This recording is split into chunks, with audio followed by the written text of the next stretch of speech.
দর্শক সকলকে B7 news টিভির পক্ষ থেকে স্বাগত জানাচ্ছি। দর্শক আপনারা জানেন যে B7 নিউজ টিভি এটি একটা আইপি টেলিভিশন, তবে এই B7 নিউজ টিভি সবসময় কিন্তু বিনোদনের অনেকটা প্রচারণা করে থাকে।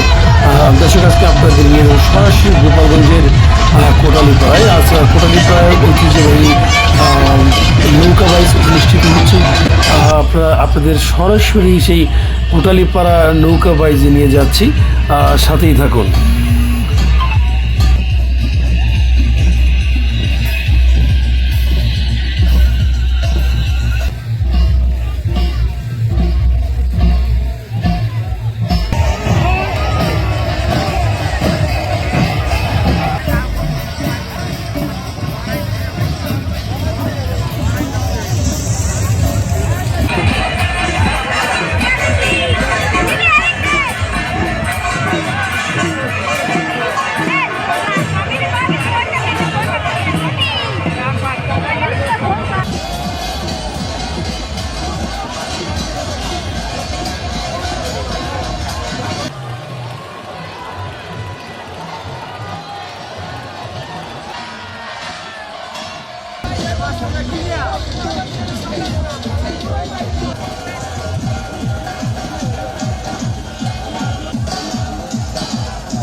ছেলেকে নিয়ে আসছি, আমার শ্বশুর আছে সাথে, আর আমার একটা দেবর আছে, ওর মেয়ে আছে।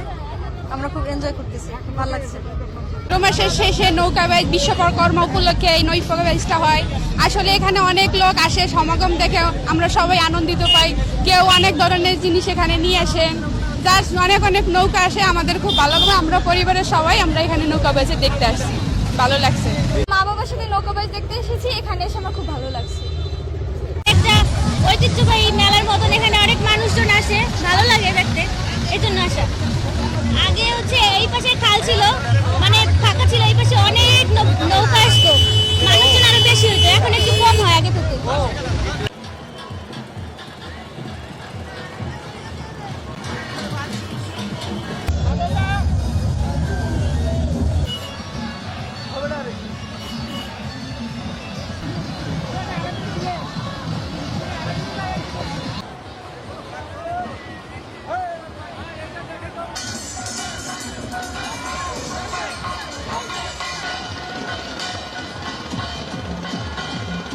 বিশ্বকর্মা পূজা উপলক্ষে কোটালীপাড়ার ঐতিহ্যবাহী কালীগঞ্জে প্রতি বছরের নয় এখানে নৌকা বাইচ অনুষ্ঠিত হয়। আমি সহ আমার পরিজন নিয়ে তাদেরকে এই নৌকা বাইচ দেখতে আসায় আমরা খুবই আনন্দ উপভোগ করছি।